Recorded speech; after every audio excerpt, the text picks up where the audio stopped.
been in my sanctuary, so plenty. Donkeys getting vanished with fertilizers because we couldn't stop the donkeys to speak to the donkeys. And some of us were not also in our right frame of mind when we're taking decisions when it came to purchasing Sputnik V.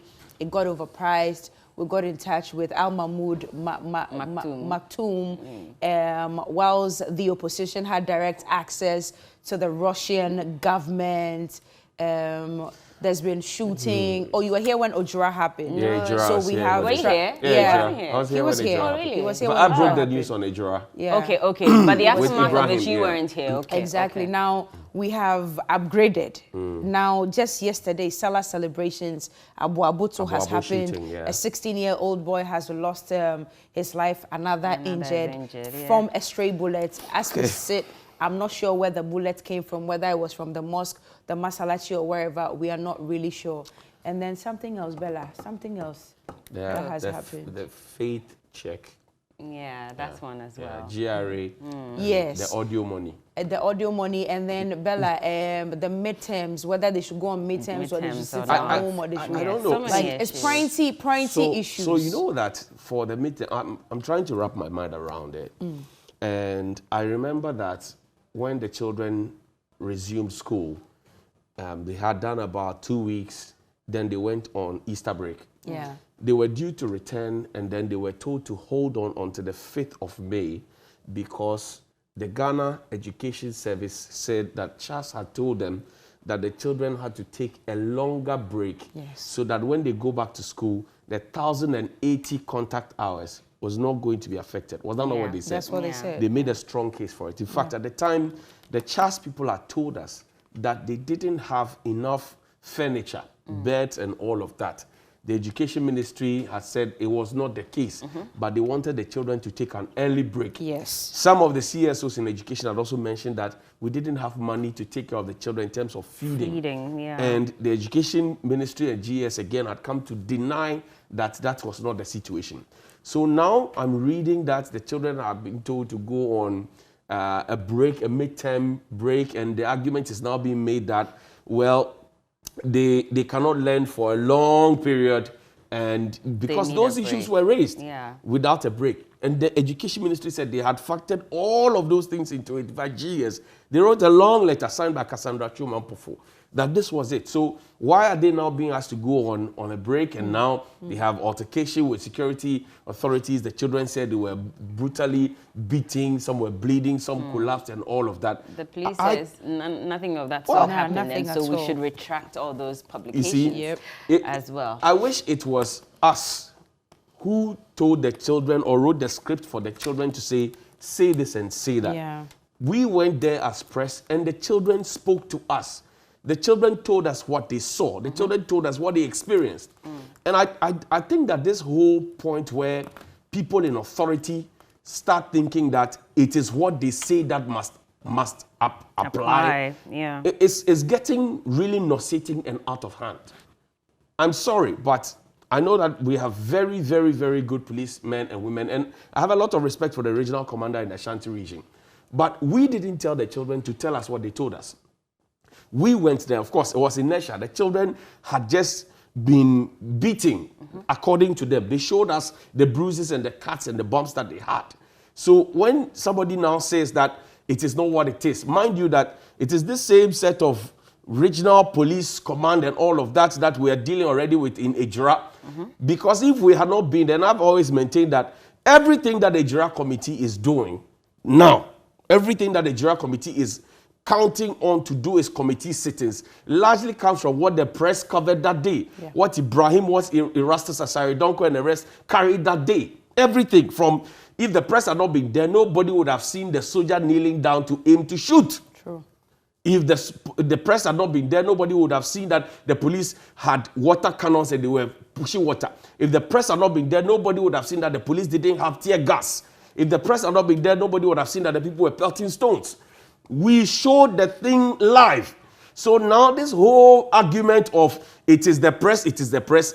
If it is the press, then why are you using the press's evidence to hold committee meetings? And yesterday the president... Why are you using our evidence to hold committee meetings? I found that a little disturbing because it sought to also put the blame on the press. Yes. And I mean, he was saying that we should be careful about our utterances because they could escalate into something that we're not ready for. And then he specifically mentioned the press.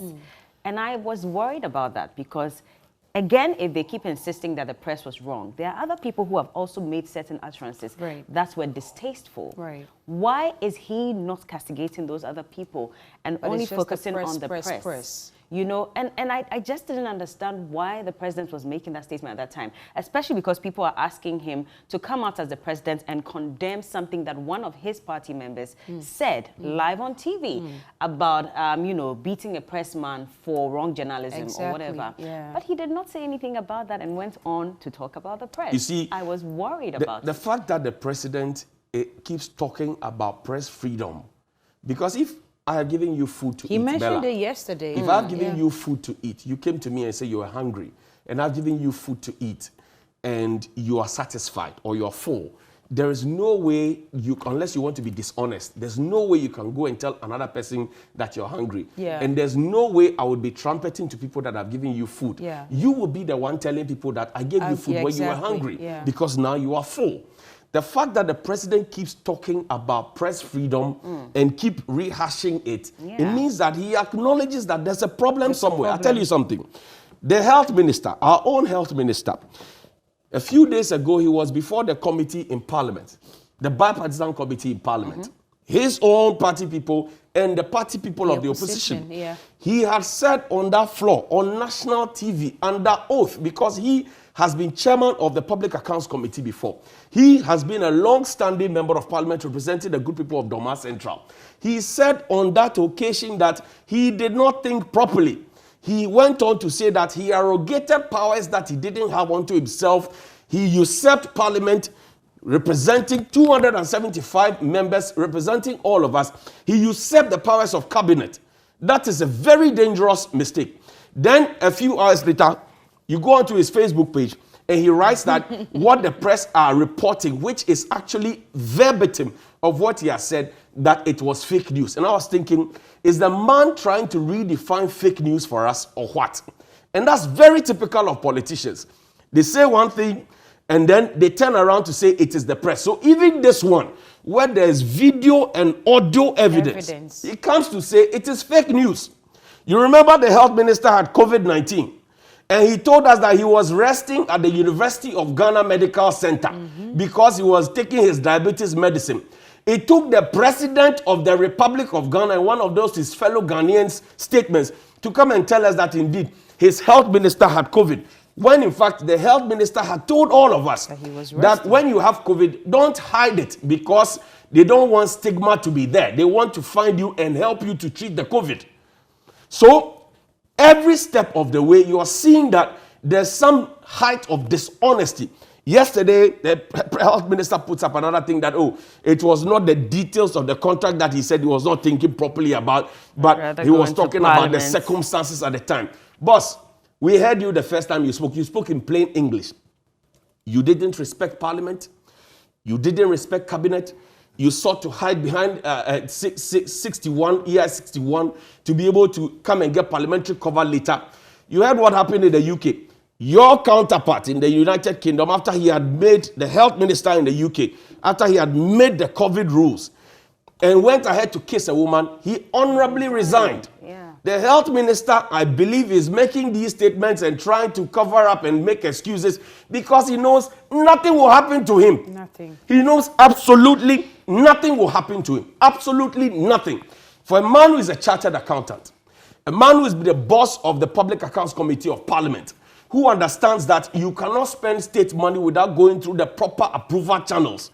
He usurped Parliament, he usurped Cabinet, the president has not spoken about it. We are all sitting pretty as if nothing has happened. And that is the big problem because how many other approvals had been done in many other quarters without the tacit approval of Parliament and Cabinet? That is what I'm wondering about now. How many different approvals have been done without the say-so of Parliament and Cabinet? Tell me. It should raise questions. And Mr. President, if I were you at this point, you and I know the health minister is not part of the men that you are asking for. It is not good at all. It is not funny anymore. And you see, When you have people who make mistakes in public offices, and instead of apologizing for it, they make excuses for it, try to explain it away as if the offices were private, their private property and the private homes, it becomes sad. It becomes very, very sad, where we have a strong appetite for older men. I was home and I heard that we had put a 77-year-old man at Iyoko. And I was asking myself, in the structure of Iyoko, are there no proper career Iyoko people who have risen to that top to earn that position of becoming boss of Iyoko? So we tell the young people there are no jobs. We tell them consistently that there are no jobs. And you find people who have gone past 60, 70, getting the jobs to do. Johnny, I mean, the Attorney General, not Attorney Jesus General, the Christ. Auditor General, Yes. he was chased out of office because they said he was gone 60. past his retirement. And the man who was Exactly. making the recommendation for him to go and home. So I found that very interesting. Jesus Christ. That at 60 you're chased out of office And then because now you're being told that 77. you have reached your retirement age. It's But then amazing. there's someone who's a decade older and he has gotten an appointment. It's amazing. Make it make sense. So for me, my point is that we tell young people that there are no jobs. They can't find jobs. Check the military recruitment. See the number of people who were killed on the street. Look, you think all of them want to join the military? Sitting on the floor. They want protection of their jobs. Some of them genuinely want to serve. And that's the thing we've been doing with teaching and nursing in this country.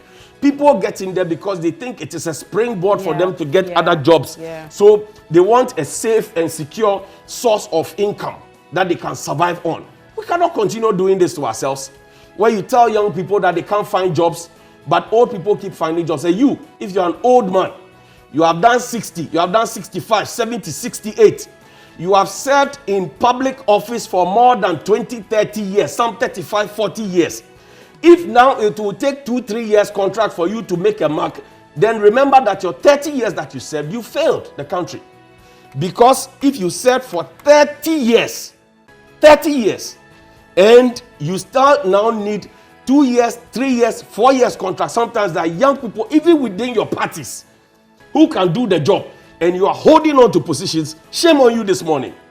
Because when you had opportunity to serve, those young people were in school. And you know what you do?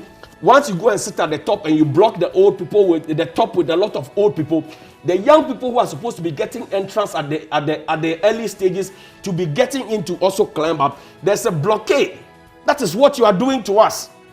We have a strong appetite for retired people. In any country where they want to develop, they use the strength of the youth and the wisdom of the old. Ours is different. Ours is different. We must change, Johnny. Mr. President. This is not good. And I'm saying this passionately because I went home for only about 10, 12 days. The number of young people who come to you in the morning, and I asked my wife, so all these people come here to come and find food. I asked them, I asked her. And she said, well, it is a normal practice. I said, wow. But you don't get to see because I don't get to see because early in the morning I'm away from home. Yeah. And I said, this cannot be happening. This cannot be happening. This is not what we were promised. We'll be right back with the newspaper review right here on TV3 Newday. Keep the comments and conversation going on. Remember to use the hashtag TV3 Newday. We'll be right back.